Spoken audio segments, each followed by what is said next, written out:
For all new and current subscribers, welcome back to Resilient Love. Resilient is being able to overcome difficult situations. This podcast is about love, tips on life, and how to level up in your business. Let's get started on the journey.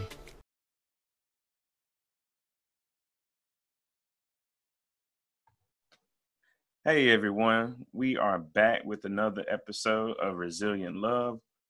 We have been speaking heavily about the events that have taken place in our country through our Juneteenth series. This episode in the series is called Living While Blue. We have our former chief of police with us today, Mr. Alonzo Jaynes. How are you doing today, sir? I'm great. How are you two doing? Good. Thank you so much. Yeah, congratulations on the show and on the marriage. I am so happy for you. Thank you. We would like to take this time to thank you for joining us. And before we jump into the matter, tell us a bit about yourself and your background. So I'm 25 years in law enforcement. I started with the Durham Police Department. Started on patrol. Did about 7 years on patrol. Within 4 years, I was a corporal. Basically, that's an entry-level supervisor position. And after 7 years, I went into investigation. So off and on, I did SVU. I did homicide. I did armed robbery task force and squad. So spent just about half of my career in investigations. Made it up the ranks to the rank of captain, and I managed District 1, which is East Durham. And after that, I left and went to the Chapel Hill Police Department, where I served as Assistant Chief of Police and stayed there for about 3 years. And then I came to your city of Kinston, where I was your chief for 3 years. And so every part of that career has just been exciting, very educational for me. And I just had so many great mentors who just held my hands and exposed me to a lot of great things about just life in general, management, and, treating people the way you want to be treated. Yes. That's good. So what inspired you to be a police officer? Because we titled this Living While Blue. And although you're a black man, when you put on that uniform, when you did, everybody saw you as blue. So what inspired you to even go into law enforcement? So I was broke. No, seriously. No, I had 3 uncles and probably about 6 cousins in the profession. So just growing up watching my uncle, who was the patriarch of the family, he was, if not the first, one of the first black detectives in the Raleigh Police Department. And I saw him, he inspired me. I saw how the family really respected that position. Yeah. And just the job itself, the more I learned about it, initially I went to school to be an accountant, and some coworkers said, "Hey, that's not you. You're a social person. You're going to be bored out your wits." And they couldn't have been telling me anything further from the truth. So the more I learned about the profession of police, and the more excited I got. And then the other part of it was I knew I wanted to serve my community. I had a few, not many bad experiences with law enforcement. And I knew going into the profession that I was going to be, I wasn't going to be that guy. I was going to be the guy that tried to help as much as I can and make a difference. Yes. And we can attest to that from your leadership in Kinston. Sure. Thank you. So as we go into our third question is, with everything going on in this society today, we wanted to have a police officer's perspective, and even better, you are a former chief of police. Walk us through how you have been dealing with the events that have taken place across the country. Wow, that's a very good question. I will say that is very complicated as well. For me, being retired, it makes it challenging and easy, because easy where it's easy for me to look on the outside, to be honest with you, and say, wow, what is going on? Because I don't have the pressures of a chief anymore. So like your chief in Kinston now, Chief Day, my heart goes out to him because I know it's a challenging time. Mm-hmm. What we're seeing now, I can tell you, at least as early as 2014, are things that I was trying to push when I was in Chapel Hill with my chief, and we made strides. And when I came to Kinston, we made strides. So there definitely needs to be police reform, no question about it. The challenges are numerous. There are a number of challenges. First, there are under 18,000 law enforcement agencies in this country, close to 18,000. So every chief, every sheriff, they kind of manage the way they see fit. You're going to find some leaders who say, I want a hands-on approach. I really want to tackle crime. You're going to find some leaders who say, we really need to connect with the community. And then you're going to find a little of both. So those are the challenges. Yeah. The other challenge is the trust. You can't expect people to obey the law if they don't respect the people who's charged with enforcing the law. So my take has always been, establishing that trust. And that means not charging for everything, things that you could give someone a pass on. Mm-hmm. And in fact, giving passes sometimes will build or enhance those relationships. So again, it's a loaded question. There are so many working parts. It's a good question and needs to be answered because there are so many layers to police reform. The other challenge is that if an officer does something in California now with social media, officers in Durham or Raleigh or Kinston are being judged for those actions. And Yeah. so one of the things I will tell you in North Carolina, like you hear ban chokeholds. You hear, don't put your knee on a suspect or someone's neck. Those are things that in North Carolina, they were doing before I even became a police officer. When I was in the academy, I recall them saying that, we don't do chokeholds unless it's a life or death situation. So when you hear people say police reform and they touch on the surface with chokeholds and things of that sort, Mm-hmm. they really don't know how complicated that is, because many agencies have already banned or prohibit those procedures. Right. That's good. So Yeah, that's a good point. yes. And the other part of it is there are national organizations like the International Association of Chiefs of Police, the Police Executive Research Forum. What's the other organization? The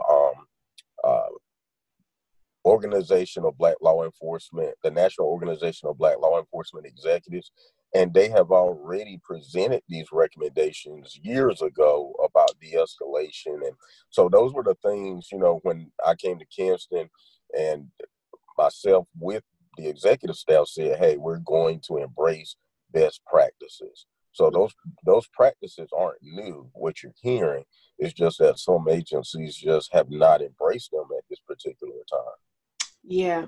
Wow, that's a really good point. Like, just how, it's 18,000 agencies, and so that's a lot of leaders, that's a lot of opinions, that's a lot of, as you already stated, different, protocols. So, yeah. It really does take us coming together as a community. And again, I have to give kudos where kudos is due, because you were very active in community engagement and involvement and always being an advocate for conversation. So, yeah, and we had an interview with a gentleman that lives in China, and he was saying that, again, internationally, they do de-escalation with conversation. So, absolutely. Yeah. Only a few parts of that country have guns. Yeah, so that's a good point. I really like that. That is true. And so I attended a presentation from the Police Executive Research Forum.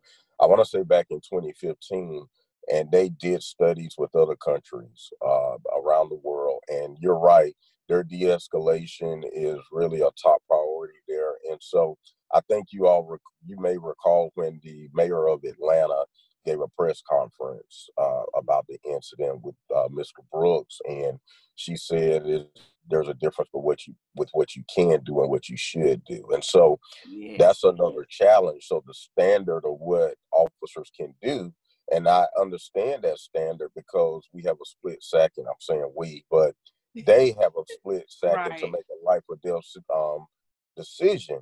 And so if they make that wrong one, you talk about qualified immunity, but at the same time, there are incidents where we could have taken a lighter approach just because I'm justified in tasing someone. Maybe if I talk a little longer, I can talk them down. So that's the mindset in other countries. But I will also say too, our country, there are access to weapons and things that you won't hear from those other countries. So that's why I'll tell you, it's just not an easy answer. On the surface, it is great to say, let's change that standard. But then when you look at other, countries, they don't have the challenges with people having access to weapons like they do in the United States. So you're right. I mean, that you summed it up really good. I mean, it is going to take us going through each layer of the law. Each layer. The law has layers. Because like you said, in one instance, it will be okay. In another, it's not. So it has layers for sure. And it's not just the law enforcement. It's the law enforcement working with government hand in hand to restructure things from as they were. Mm-hmm. Indeed. So that leads us to our advice question, which you really kind of hit it, but take it one step further. What advice do you have for those who are serving in the law enforcement currently? And then what advice do you have or words of encouragement do you have for citizens that may be living in fear when they see the blue lights? Yeah. Those are good questions. So I'll start with the citizens. No, I can tell you from working in 3 agencies, without a doubt, the majority of the men and women who put on that uniform, they've come to work trying to make a difference. And they do need that support. I will tell you, because I think about it and I'm thinking like, wow, the depression's kicking in. I have colleagues that I speak to on a regular basis, and they're telling me about, officers are really right now, because they are portrayed as a whole as the bad guys. And so I can say keep your head up. I can say seek counseling if needed. I can say all those things, but I'm not the person on the line anymore. So I have to be mindful and say it's easy for me to say that. But what I said to the citizens is, know that the majority of the officers come to work really trying to help, and they just want to serve. And if you, 9 times out of 10, if you, are showing them respect, being, cordial, they will be cordial too. Of course, there are always, other circumstances. So I'm not, shutting down the concerns of the community by any means. How do we tackle this? Again, that's a very complex, complicated question with a lot of layers. I know that right now, for the first time in a long time, people who felt like they were never being heard are, they have the floor. That's so true. That is true. So I would say, as chiefs and sheriffs, I would really look at my African American, minority, and women, people of color officers, and I would really gauge them, because no community is alike. And so what they're experiencing in Durham is very different than what you all are experiencing in Kansas. So your people of color who are in the police department can give you a lot of guidance if they are very truthful and say, hey, this is what we need to do. Here's my take on the community. And we really have to gauge them. The other thing I would say is, I'm sorry, did I cut you off? Sorry about that. No. Go. Keep flowing. Oh, I was just going to say the other part is the implicit bias piece of it, where everyone everyone, and I've said this at a community meeting, we judge people by the way they look, by their backgrounds. It's human nature. Yeah. That doesn't mean we're mean people, we're bad, but every agency should be really touching on implicit bias. And I can tell you in all three agencies, we did that. I'm proud of it, but there's still so much work to do on it. And then I would say you should look at your policies, because there are policies that disproportionately impact certain communities. And so you may have a policy where I'm trying to, off the top of my head, where you go into certain communities and you're very assertive when it comes to police actions. Well, let's be honest, there is only a certain group of people who are going to suffer from that.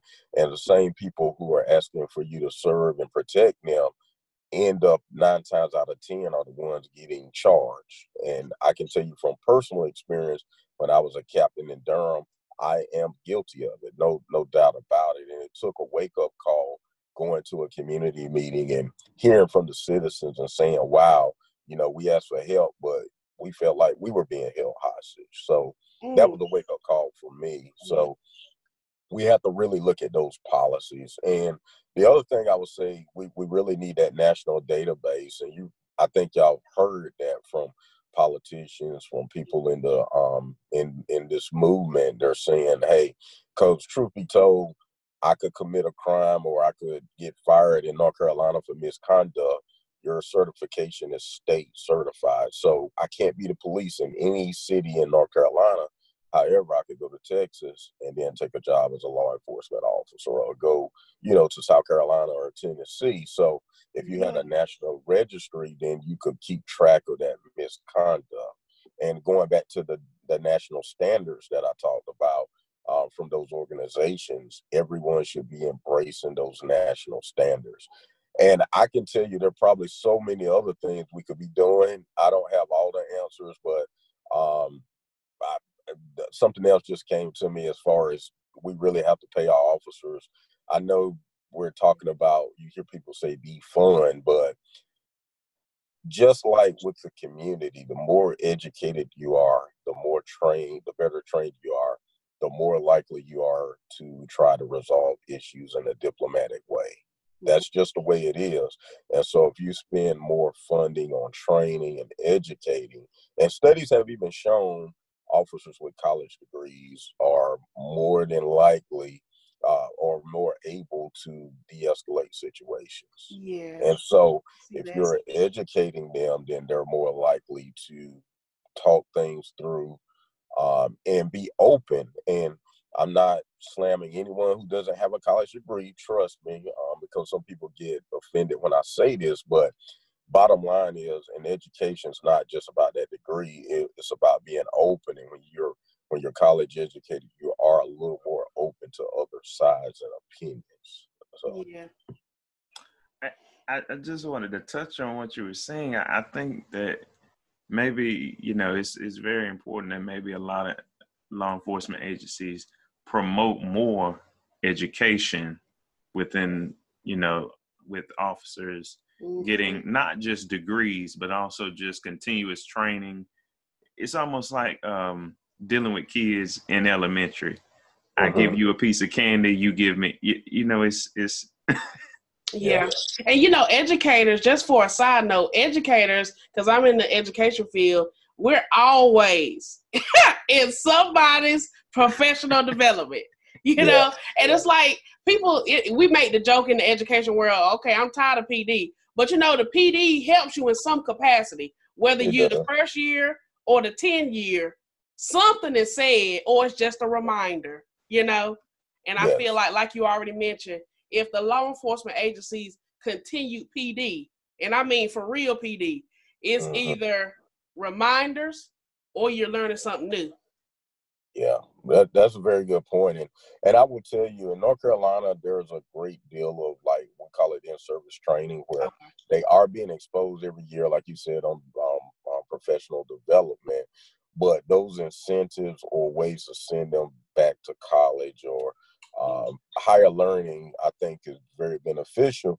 Every officer doesn't embrace it. Every agency can't afford to, though. But I will tell you, because some agencies, Durham, for instance, you couldn't reach a certain rank.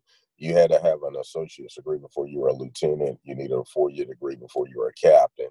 And there's pushback to that to a degree, and I understand why there's pushback. But then you look at some other agencies, you just can't afford to do that.